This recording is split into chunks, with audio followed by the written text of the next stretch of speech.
We'll call this Planning and Zoning Commission meeting together this July 19th, 2018. And Madam Secretary, could we have roll call? Commissioner Norberg? Here. Commissioner Colton? Here. Commissioner Keating? Here. Chair Chapman? Here. Vice Chair Rosenbaum? Here. Commissioner Smith? Here. Commissioner Bash? Here. We have a quorum. Thank you. Would you please stand and join me in the Pledge of Allegiance? I pledge allegiance to the flag of the United States of America and to the republic for which it stands, one nation, under God, indivisible, with liberty and justice for all. Thank you. Director Pfister, do we have any current events or reports tonight? Chair, none at this time. Okay, thank you. This is a call to the public. If there's anyone out there that would like to address the commission on any item that's on the agenda, if you'd please fill out a public forum or form that is available out in the front counter and turn it into our secretary, we'd appreciate it. And during this time, the public may address the commission on any item that is not on the agenda. Is there anyone out there who would like to address the commission on a non-agenda item? Seeing none, then we'll move on to our first business here, the consent agenda. Item number 1 is a consideration action approving the July 5th, 2018 Planning and Zoning Commission minutes. I move to approve the consent agenda as presented. Second. It's been moved and seconded. Any further discussion? Seeing none, then please vote.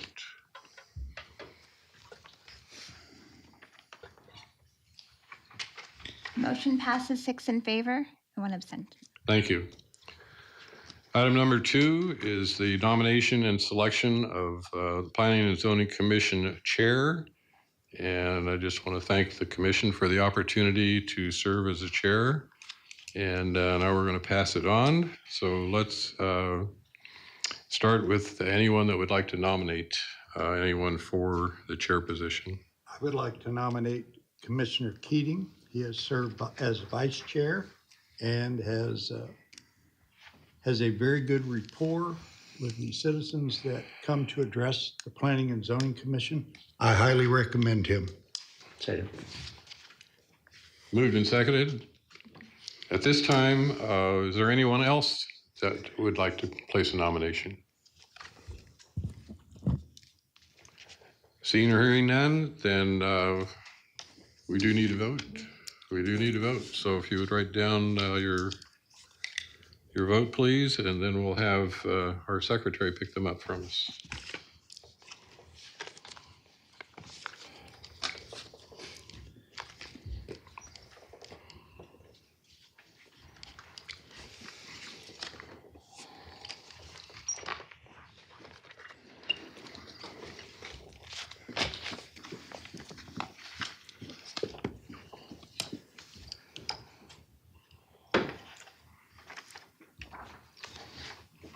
Okay, we have 1 for Keating, Commissioner Keating, 2 for Commissioner Keating, 3 for Commissioner Keating, 4 for Commissioner Keating, 5 for Commissioner Keating, 1 abstention, and 6 for Commissioner Keating. So we have 6 for and 1 abstention. Okay. Yes. Well, thank you very much. And it's my privilege at this point to turn our meeting over to our new chair. Here's the gavel. So congratulations.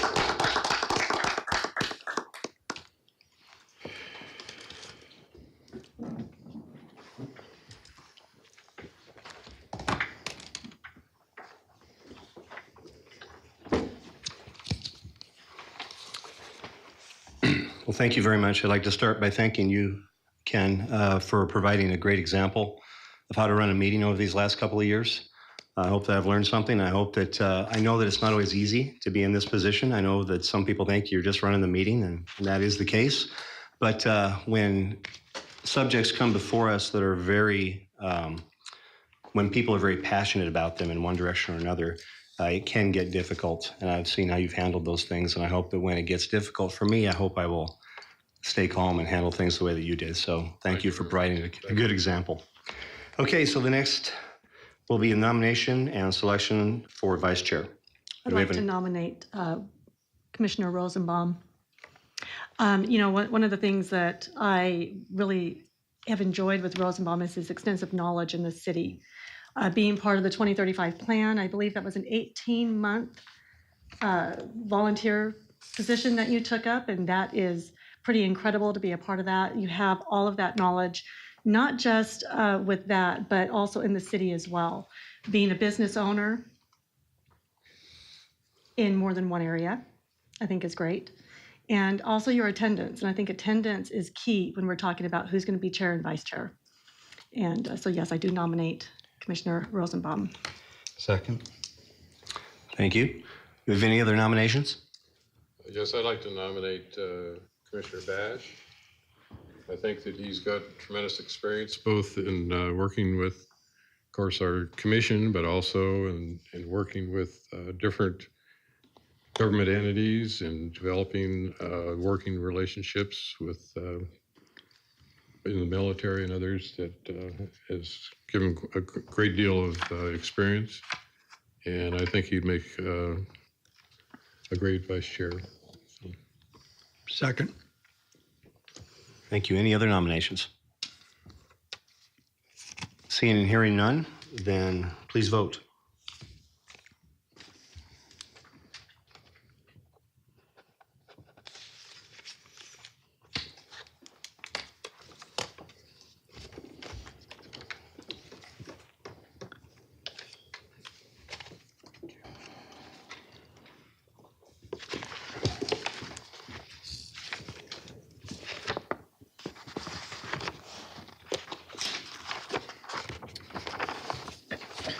We have one for Commissioner or Vice Chair Rosenbaum, one for Commissioner Bash,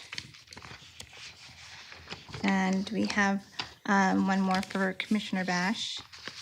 We have 3 for Commissioner Bash, 4 for Commissioner Bash, and 3 for Vice Chair Rosenbaum.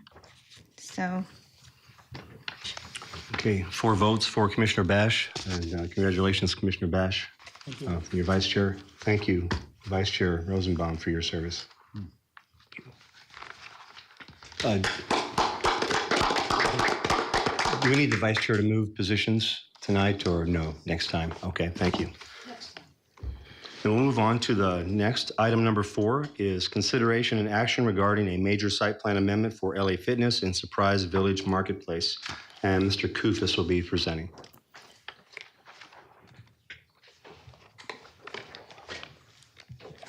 Excuse me. Good evening, Chairman, Vice Chair, Commissioners. Congratulations. Excuse me. Sorry.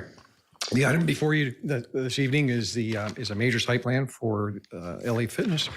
This is located in the Surprise Village Marketplace. Excuse me, over near Sam's Club.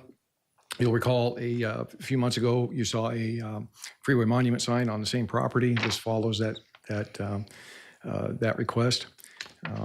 And what we're looking at is basically a 1.2 acre portion of the larger shopping center. And the idea is to accommodate a 34,000 square foot single story fitness center. It's pretty straightforward. This fitness center itself is everything that you might expect. Which is, I think, remarkable about this project, and I want to really thank and give credit to the applicant and to the architectural firm representing the applicant for really working with us to put together elevations that really keep in with the theme of that with that development, while still allowing them some individuality through the blade, through the sign walls, and so forth. We think is really will dial in just nicely with that larger site. Again, giving an idea how this would look dialed in, you'll see there's a little this kind of ghosted in area. This really just sort of represents what that area could look like. It's not part of this application, so there's a gap, I think 103 feet gap between Sam's Club and LA Fitness, but this gives you an idea of what the center would look like once it's all built out. We're supportive of the request, and our recommendation is for approval subject to stipulations A through C as outlined in your staff report, and I'd be happy to take any questions. Thank you. Let's start with Commissioner Norberg.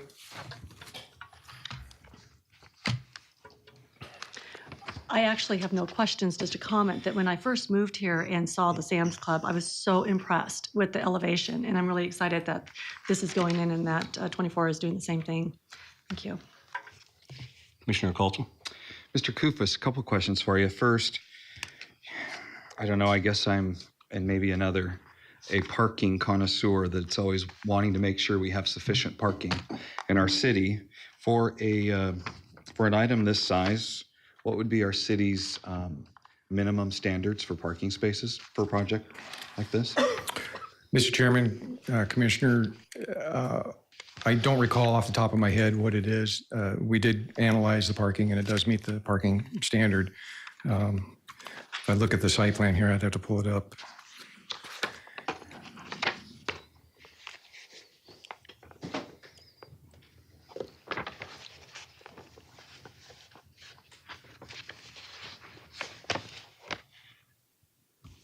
Yeah, I'm sorry, I'm not seeing it, but we did look at it, and there's ample parking. Sure. I guess the reason why I asked that question, and I know some other commissioners have asked that question for previous projects, is, you know, as I look at projects within the last year or two that we've approved and now see a year later or so as to what these developments look like, and in many cases, there's not enough parking.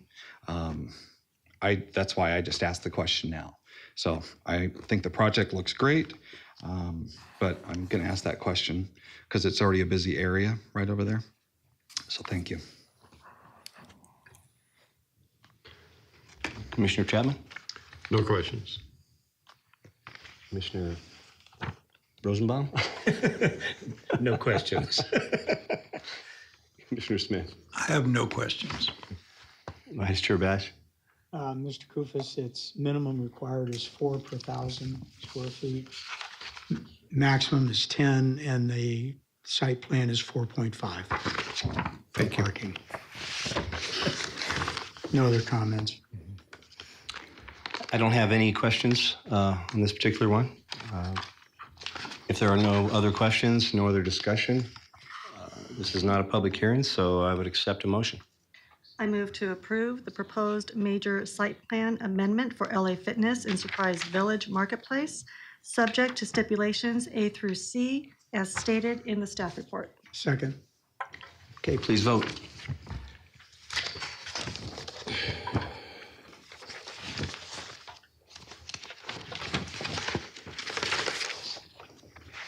Motion passes 7 in favor. All right, thank you. Next up is item number 5, consideration and action approving a site plan for Skycom Lot 5 at Skyway Business Park, generally located on the northwestern corner of Peoria Avenue and Dysart Road, subject to conditions A through E. And Mr. Wingard. Good evening, Mr. Chair, members of the commission, and congratulations, Mr. Chair. Tonight I'm bringing for 2 sites for spec industrial suites. And these are located in the southeastern corner of the city in our industrial area known as Skyway Business Park. A little bit closer in to give you an idea, to the left is the Rio Glass facility and Gestamp building to the southwest. The zoning is PAD surrounding, and to the north you'll see a graduated IG, IP, and BP as it approaches residential, and some other industrial PADs to the left. The site plan, this is a 1.9 acre property with almost an 18,000 square foot building going on there. And what I'm showing now is what's existing, and I would like to point out that southern roadway is a private drive for the Skycom business park in here. This is the additional paving they are going to be putting in. Parking with a with a building, an industrial building, there's a wide range of parking from 1 to 300 up to a 1 to 1,500, and then this project does meet those.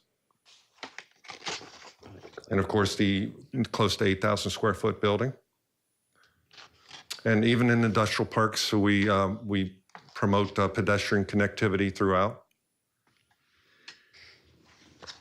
And these two buildings are going to look very similar. And this is a combination of masonry and it's a metal building, but the sides that face the building have a flat surface, a stucco-like surface, while in the back, in the yard, it is more of a corrugated metal building.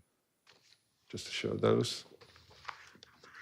And the colors and materials board, very earthy colors that match the existing architecture in the facility, in the business park. Landscaping, continuing on with what the existing landscaping is, having street trees. You know, industrial parks have a lot of pavement and, you know, the trees do help cool that down. With that, I can answer any questions you may have. All right. Let's start on the right this time. Vice Chair Bash, any questions? Are we going to be voting on both projects One at a time. one at a time? Yes, sir. And are these speculative buildings or do they have tenants? Through the chair, yes, sir. These are speculative right now. Okay. No comments? Commissioner Smith? No comments. Commissioner Rosenbaum? No comments. Commissioner Chapman? No comments.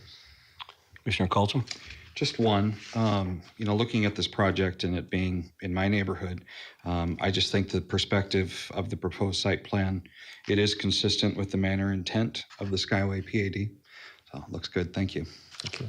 Commissioner Norberg? No comments. Thank you. And I don't have any questions on this. Any other discussion needed? Nope. Okay, I would accept the motion. Move to approve a site plan for Skycom Lot 5 at Skyway Business Park, generally located on the northwestern corner of Peoria Avenue and Dysart Road, subject to conditions A through E, as stated in the staff report. I second. And please vote.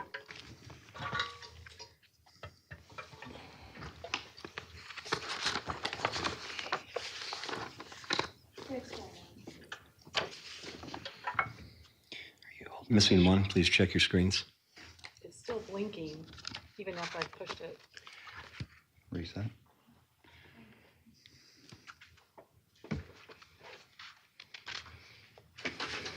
Okay, vote again, please.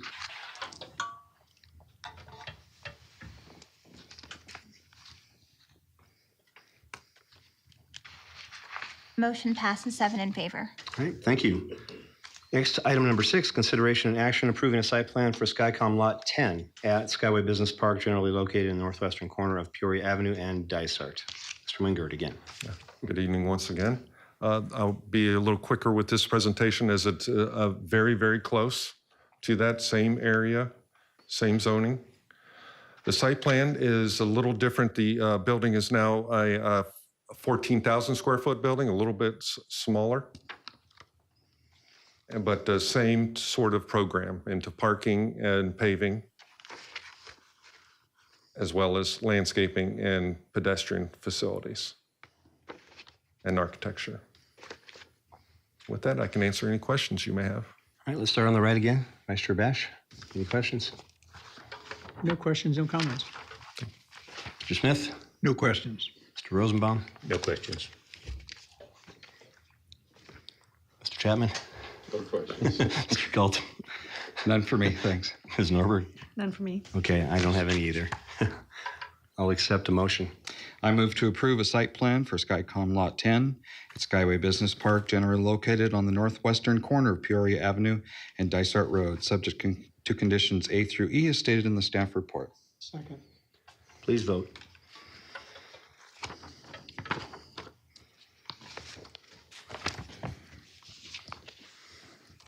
Motion passes 7 in favor. Thank you. Moving on to number 7, consideration and action on an application for a major amendment to the Surprise Town Center Comprehensive Sign Program. Mr. Fitzer. All right, Chair, members of the commission, if it's okay, I'd like to present both this item and the next item simultaneously since they both are- Yes, and then we'll vote separately on each one. Oh, yes. So if I can have read off the next agenda item, please, sir.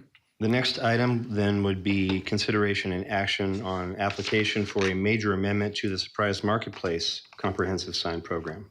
Thank you. As you stated, Chairman, members of the commission, these are two major comprehensive sign program amendments. A little bit of history. So during the construction of the Bell Road overpass, we ran a resolution to allow for some temporary sign permit policy for this area since we were shutting down Bell Road. Wanted to make sure that everyone knew that the businesses in this area were open. So we allowed for a decreased or an increased amount of signage in the area so that businesses could attract residents to their areas. We started that in March of 2016. We amended it in June of 2016. And then in April of 2016, that was when the full closure kind of went in. November 2016, we actually reopened the sign. In February 2017, we repealed the temporary sign policies, which meant we were under the old code at the time. And then in July 2017, we were able to approve the signage that they lost along Grand Avenue. So not only did they lose signage along Bell Road, they lost signage along Grand Avenue. The Grand Avenue signage, however, since it was the road was more at grade, the ask for that area was to basically be similar, or if not exactly what they had previously before. The signs had to be removed because of the expansion of the roadway in the area. So here's kind of the vicinity map: Surprise Town Center to the north, Surprise Marketplace to the south, Grand Avenue, Bell Road. One of the things that you don't have in your packets that I received this from the applicant yesterday was they wanted to show kind of the scope of the overall right-of-way taking that was done for this project. So you have right-of-way taking in the green, but you also have in the purple is the public utility easements. One of the things you can't locate in public utility easements are these signs because of their foundations and so forth. So you keep those out of the public utility easements. So it starts spacing the signs farther away from the roadway than they were before. In fact, in the previous one, their previous approvals, the signage was much closer to the right-of-way itself. There was an 8-foot PUE on either side of the road that they had to locate outside of, but now this PUE is much larger because of the amount of utilities that are located in there. And then on top of that, the distance of the right-of-way that was obtained for the overall project. And again, so the orientation, so this is north, so this is Marketplace down here, and this is Town Center up here. So I'll start with the proposed signage at Surprise Town Center. They're looking for one additional sign that would replace one of the signs that was removed with the overpass. As you can see, this sign would be located where one of the old driveways was, but also a little bit farther away from the roadway than it previously would have been located. Here's kind of a little bit farther dimension showing kind of the location of the sign with some of the right-of-way and the public utility easement areas. Here's kind of a close-up. As you can see, there's not a whole lot of locations they can locate these signs in, specifically because of just the encumbrances of the right-of-way. And then as well as just making sure that traffic throughout the center can move properly as well. So they're trying to hug as much as possible the PUEs as well as the right-of-way to get it as close to the road as possible. But as you can see, it's actually spaced fairly far off the road. Here's the depiction of the sign. Overall, this would be potentially be a 52-foot tall sign. What they did was on the architectural embellishments, they included some of the colors and the palette that was done for the overall overpass to help it blend in with the overpass itself. One of the other items on the ask for this, the additional item, would be the electronic messaging located at the bottom. That was one of the items that was passed under our new ordinances, that you could have up to 50% of your sign could be potential electronic messaging, and I'll kind of go through that once we get later in the presentation. Nice. Here's the proposed signage for Surprise Marketplace to the south. In this edition, they're asking for two signs, both signs they lost during the construction of the Bell Road overpass. One sign would be at 36 foot tall, and the other sign would be at 52 foot tall.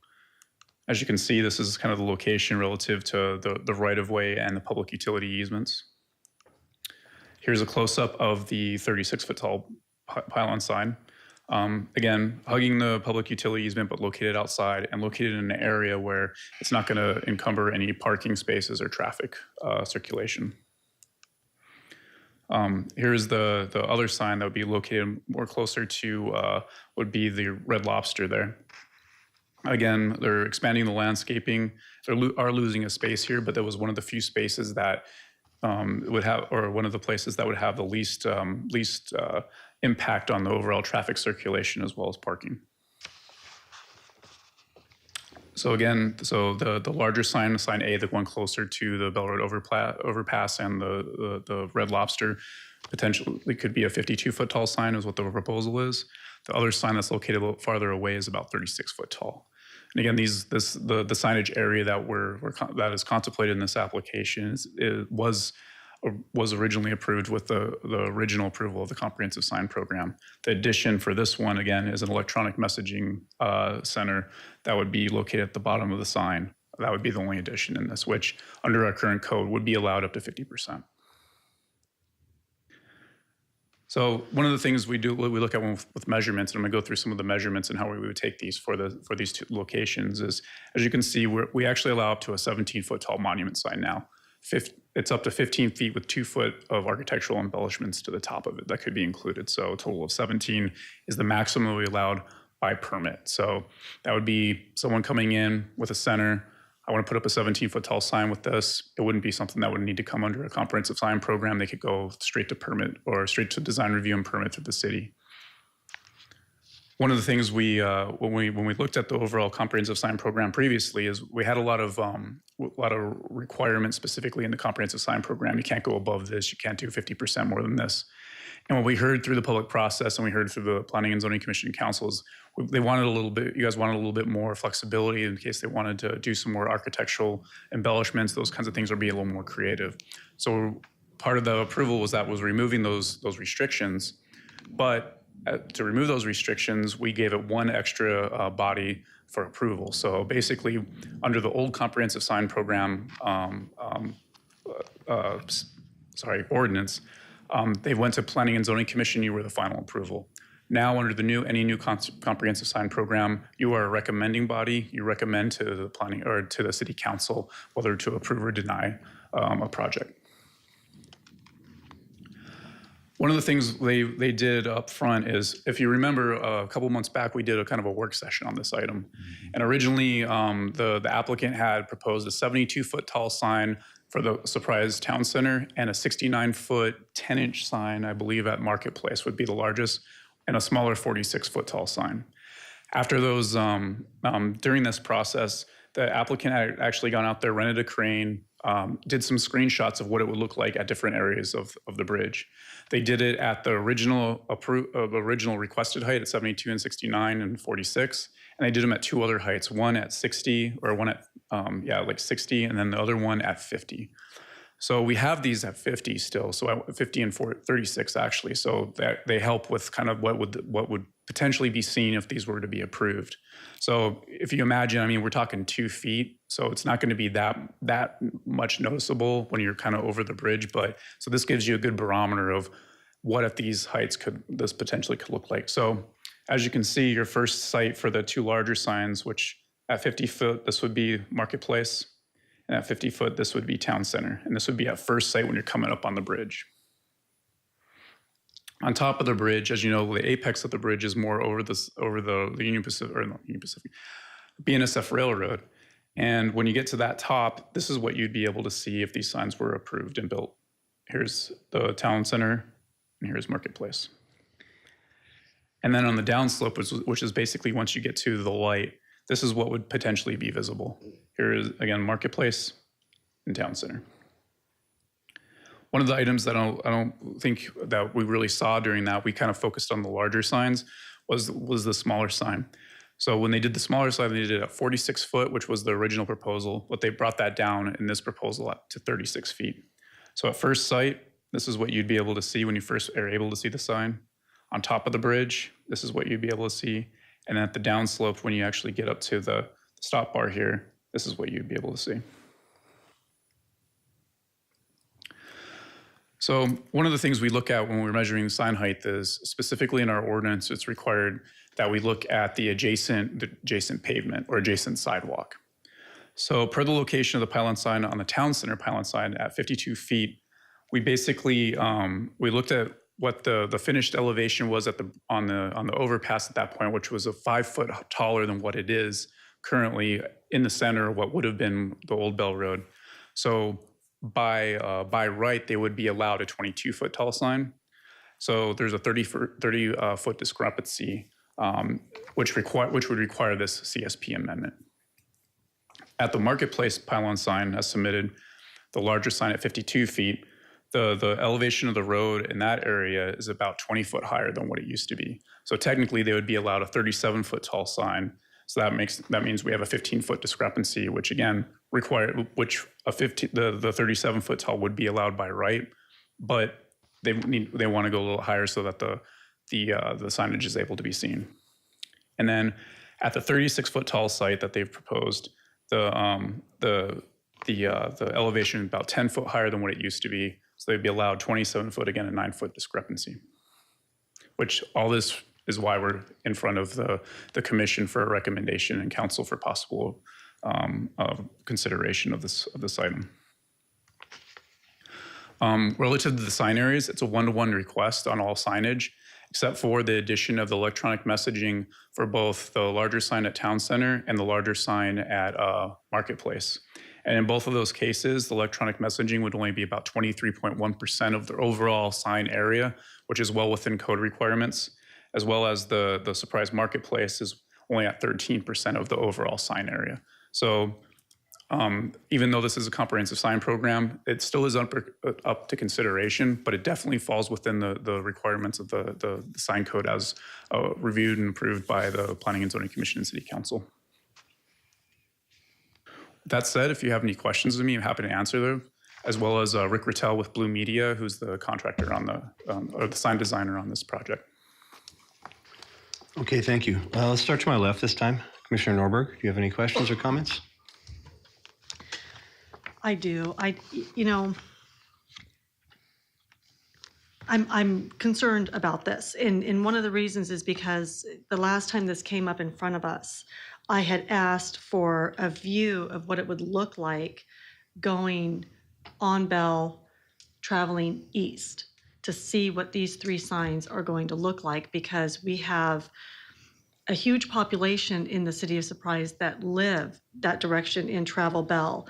And Bell is, I would imagine, probably one of the busiest roads in the city of Surprise. Having 3 different heights for these, I'd really like to see what that would look like. Again, going that direction, going east. I understand the need of having signs going over Grand, but I would really like to see a visual of what that would look like.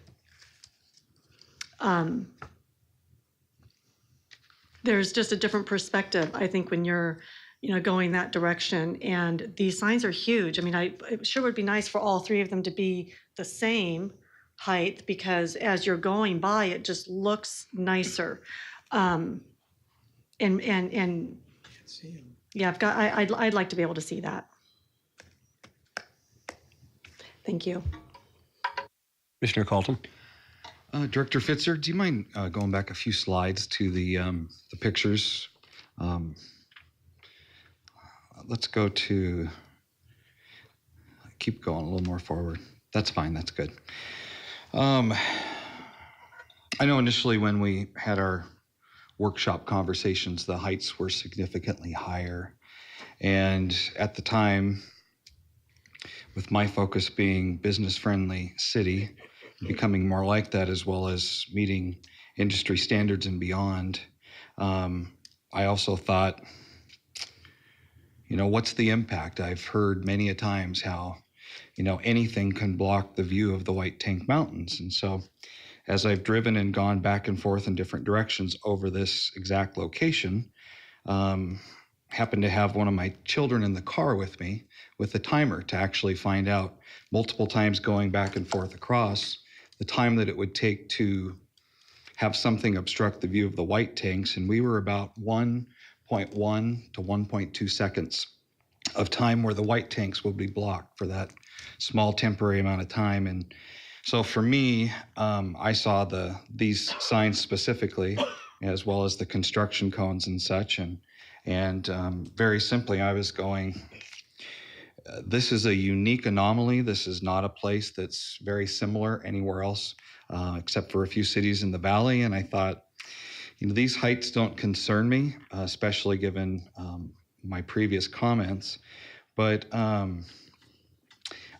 understand that those that make decisions in our city want to have certain parameters and requirements. I was curious, Director Fitzer, after those comments, can you share with me why it is that on this specific motion that there isn't a recommendation to approve or disapprove, why it's just such a unique circumstance, why we're not, like typical staff would, recommendation to approve or not approve? I just want to understand that.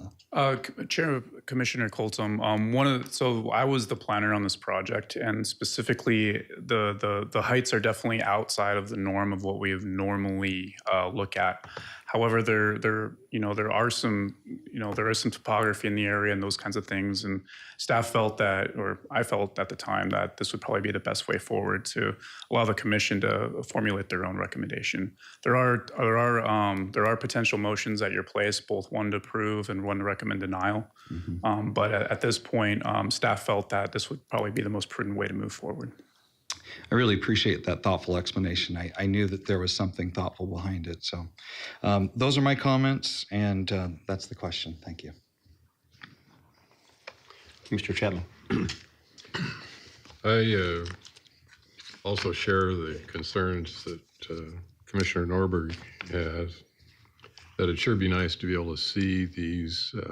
I know you say here's the apex, and I know that you get down to the light, and from the light, pretty much you can see most of the area that we're talking about. I think the signs, from my vantage point, are excessive.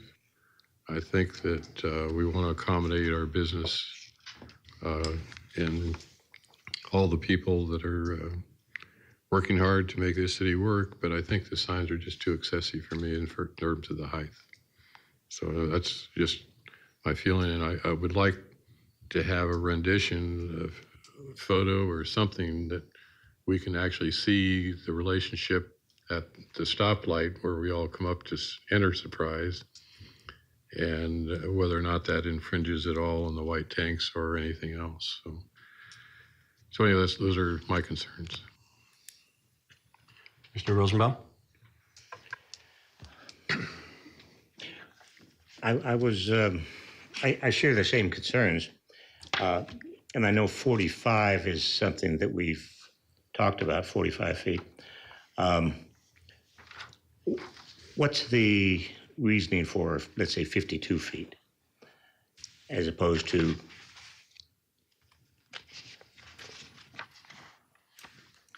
Would you please state your name for the record, please? I'm Rick Rattel. I'm with Blue Media. Good evening, Chairman and Commissioners. Tori Sheehan. I am with Cushman & Wakefield, the property management company for both centers. Thank you. As Eric had pointed out, the signs were actually originally submitted at a much higher height. As a sign contractor representing the stakeholders here, the issue was they previously had signage that could be seen from both directions of traffic, say 5 to 6 tenants per sign, and all tenants on those signs could be seen in that traffic condition. With the overpass that has been built, we simply took the height of signs based on where they were on the slope and put the bottom tenant panel right above the view fence. It wasn't rocket science.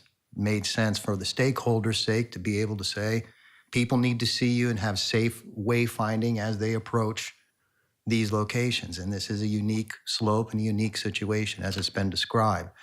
The questions and comments that came up when we had the working session, and Tori might speak to the stakeholders, but ultimately what we heard, we decided to go ahead and lower the signs. Frankly, they're lowered to the point where they're dysfunctional to some degree, but we understand your concerns.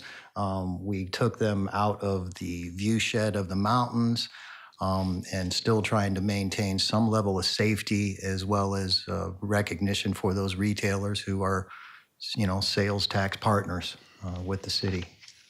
So that's the basic explanation when it comes to what is a sign supposed to do and how is it supposed to interact with traffic. And to further, good evening, Commission. The signage functionality was really a matter of wayfinding as well for traffic flowing over the bridge.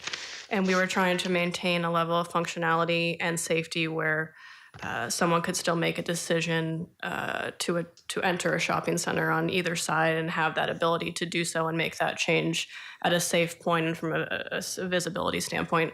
Again, as Rick said, the functionality has decreased significantly because of the decrease in the sign heights that we have come down to. But we feel that where we're at, attempts to not block the views at this point, but also provide some functionality for wayfinding into the centers without it being too late to make that entrance on the left or the right side.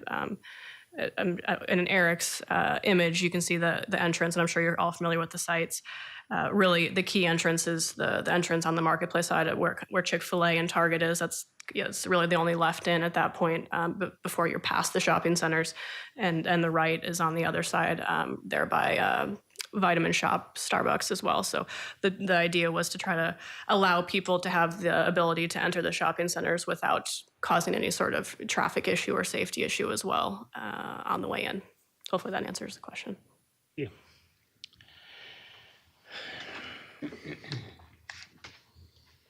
Thank you. No further questions. Okay, thank you. Commissioner Smith? I still have some concerns about the height.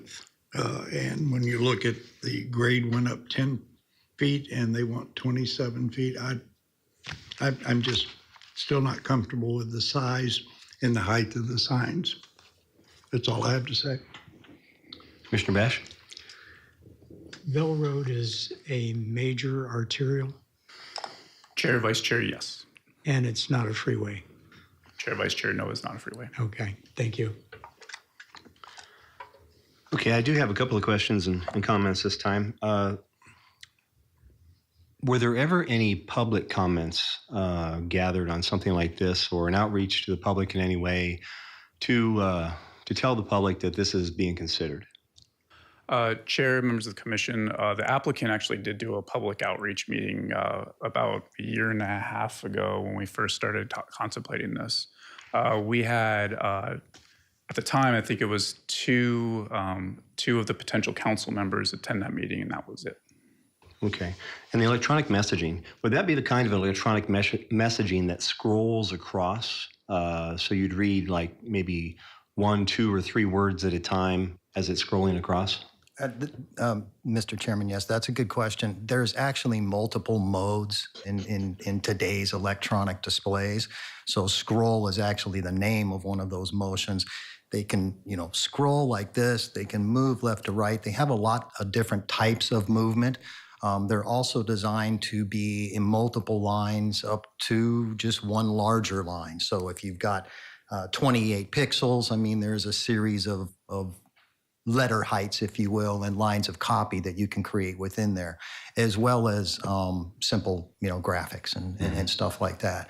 The original intent of the message center, again, was to the stakeholders and the hardship that they have with the overpass was an opportunity for some of those other stakeholders to get some visibility onto that signage, and also an opportunity for the stakeholders to offer up PSAs and other friendly messages in regards to whether it be buckle up for safety, happy holidays, those type of things. So the mayor and city council meetings had expressed her view that this was the gateway to the city, and that was one of our ways to welcome people into the area. So it's a unique situation, a unique roadway. I think Commissioner Coltham grasped that idea and what's going on there. We wanted to embrace it as well, knowing that although it is somewhat awkward, that was an opportunity to communicate not just with signage, but also with general feel-good messaging. The next question I have probably, Tori, I'm sorry, I didn't catch your last name. If you wouldn't mind coming back up, please. What was your last name again? Sheehan. Sheehan, thank you. My question is, so 3 signs were taken down for this project. And you represent the people, the owners of the shopping plazas themselves. Correct. And have they relayed to you that the business owners really want this? Do they want the signs back up? Yes, the stakeholders, which would be the tenants at the shopping centers, have expressed concern over their visibility prior to the project commencing, during, and after. We even have sales documentation to support from several of the retailers that there's been a significant decline in sales, during construction and even afterwards.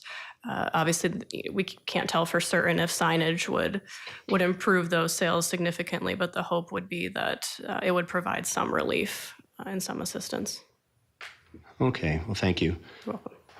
I guess my comment on this is that this bridge created a very unique situation. Before this bridge was built, and I think I heard other people kind of reference this, the way I felt at that intersection is I tried to avoid it like the plague before this bridge was built. It was horrible. And now I look forward to going over it. The people that I've just personally spoken to about this bridge, they seem to feel the same way that I do.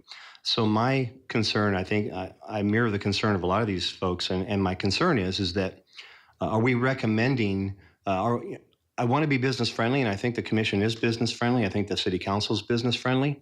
But we also have a greater duty to the overall good of everyone in Surprise also. So that's my dilemma, is where's the happy medium? I would hate to, give a recommendation to say, yeah, you bet, go full tilt for the 52-foot sign, go bigger if you want.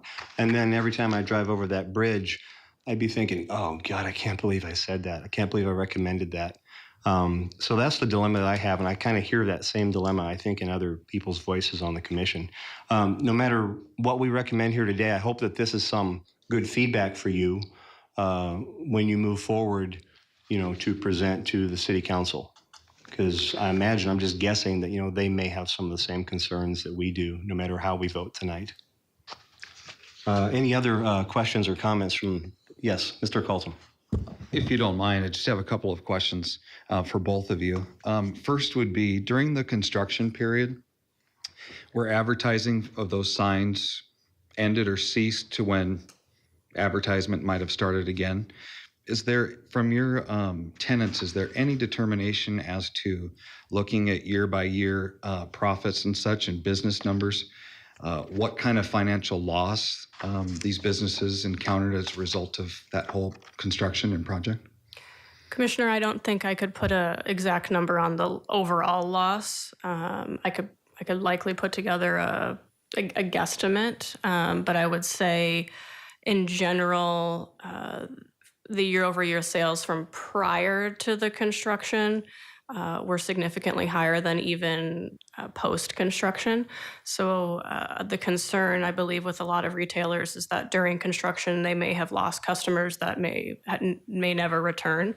And so we can't tell for certain that that's the case, but as of right now, it does seem that sales have declined significantly from even 4 or 5 years prior to the bridge even starting construction. Sure. And given the implications of those kind of things that tenants look at, have you heard anything about people potentially taking their businesses and leaving our city as a result of these kind of factors related to advertising and sales related to?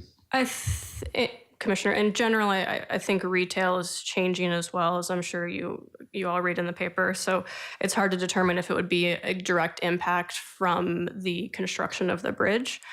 But yes, we have several tenants, including some large national tenants that have, maybe up for expiration and have talked about vacating or downsizing. And a lot of our leases also have co-tenancy clauses where a a waterfall effect could take place if some larger tenants were lost at the shopping center. So that's always a concern of us and the other retailers. Well, I appreciate your help in estimating, guesstimating, given you probably don't have a ton of information with you, but those are the kind of things that I think about as a former small business owner. So thanks for your help with that. You're welcome. Any other questions or comments from the commission? Nope. Okay, then thank you. And at this point, I would accept a motion. Are we voting individually? So the motion, we were given a couple of different options of how motions could be given. If you, and I'm going to paraphrase this, and if I'm wrong on this, please correct me. So if you're against raising the sign heights, a motion would be to deny, a recommendation to deny to City Council.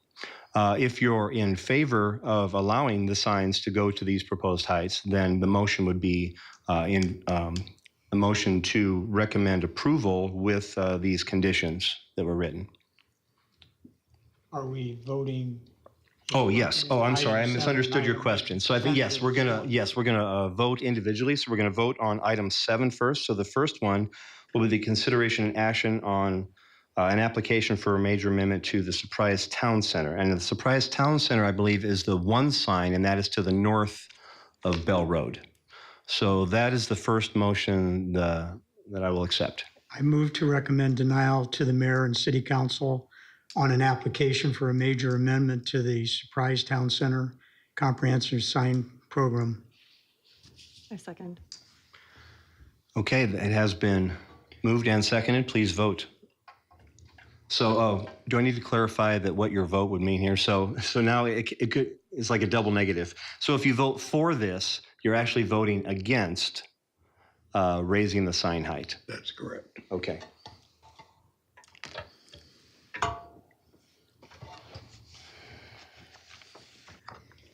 Motion passes 6 in favor and 1 against.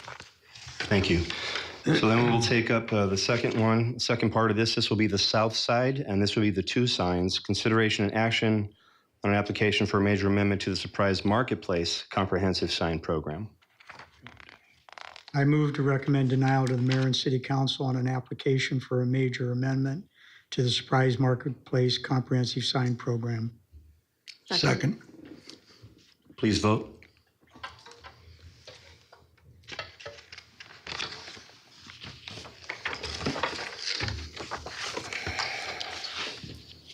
Motion passes 6 in favor, 1 against. Thank you for answering our questions tonight, and I know this isn't the outcome you were looking for. I hope it at least gives you some good feedback when you move forward to present to the City Council. Thank you.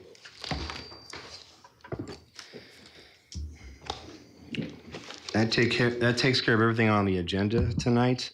Do we have any, is there any discussion or other questions pertaining to anything in the future? Yes, Mr. Colton. I do. First, I'd like to thank Director Fitzer for the opportunity to share for just a moment. Our family came to Surprise in 2009, and when we came to Surprise, it seemed like within weeks of arriving here, I was asked to be a part of the Arts and Culture Commission. Secondarily, was provided the opportunity to be a commissioner for revitalization and quality of life. And then currently as a planning and zoning commissioner, and as you all know, I have endeavors for leadership opportunities within our city. And I really feel as though to give the residents in my community and my district all of my attention in those endeavors. This will be my last meeting, and I appreciate Mayor Truitt, who initially, and the council at the time in 2009. Thank them very much for the opportunity to invite me to be a commissioner. It's been a privilege to serve with all of our directors and staff and city, as well as commissioners on those 3 commissions. So I want to thank, very thankful for the opportunity to help shape, develop, and mold the future of our city. And so I want to thank you all very much for the opportunity to serve. Thank you for your service on the commission. Anybody else have any I'd discussion? like to congratulate Mr. Keating personally. You've done a wonderful job, and today shows that we made the right decision. Thank you very much. Absolutely. Seeing no other comments or discussion, I will adjourn the meeting.